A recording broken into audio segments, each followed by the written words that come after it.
December 30 వరకు చూడండి. ఆ తర్వాత వచ్చే సంవత్సరం నవభారతాన్ని చూడబోతున్నారు. అప్పటికి నేను చేసిన పని తప్పనిపిస్తే నేను ఏ శిక్షకైనా సిద్ధం. గోవాలో నిర్వహించిన సభలో ప్రధాని నరేంద్ర మోదీ మాట్లాడుతుండగా భావోద్వేగానికి గురయ్యారు. నల్లధనంపై తాను తీసుకున్న అత్యంత కీలకమైన నిర్ణయం గురించి మాట్లాడుతున్న సమయంలో కంటి నుంచి వస్తున్న నీటిని తుడుచుకోవటం అందరి హృదయాలను బరువెక్కించింది. తనకు ప్రజలు అవినీతిని అంతం చేసేందుకు అధికారం అప్పజెప్పారని, మరి దాన్ని అంతం చేయకుండా ఎలా ఉండగలనని ప్రశ్నించారు. ప్రస్తుతం సామాన్యులు ఎదుర్కొంటున్న ఇబ్బందులు చూస్తుంటే తనకు కూడా బాధ కలుగుతుందని, తాను ఏదైనా తప్పు చేసి ఉంటే ఏ శిక్షకైనా సిద్ధమని వెల్లడించారు. పెద్ద నోట్ల రద్దు నిర్ణయంతో 50 రోజులు కొన్ని ఇబ్బందులు ఉంటాయని చెప్పారు. బినామీ ఆస్తులపై చర్యలు తీసుకుంటామని వెల్లడించారు.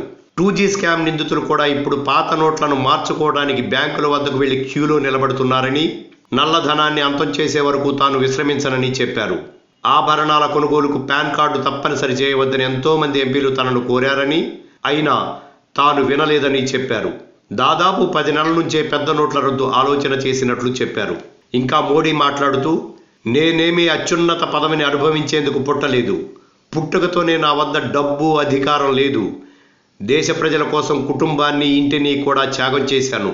ఇప్పుడు నేను తీసుకున్న నిర్ణయం దేశ వ్యవస్థలో ఎలాంటి మార్పును తెస్తుందో నాకు తెలుసు.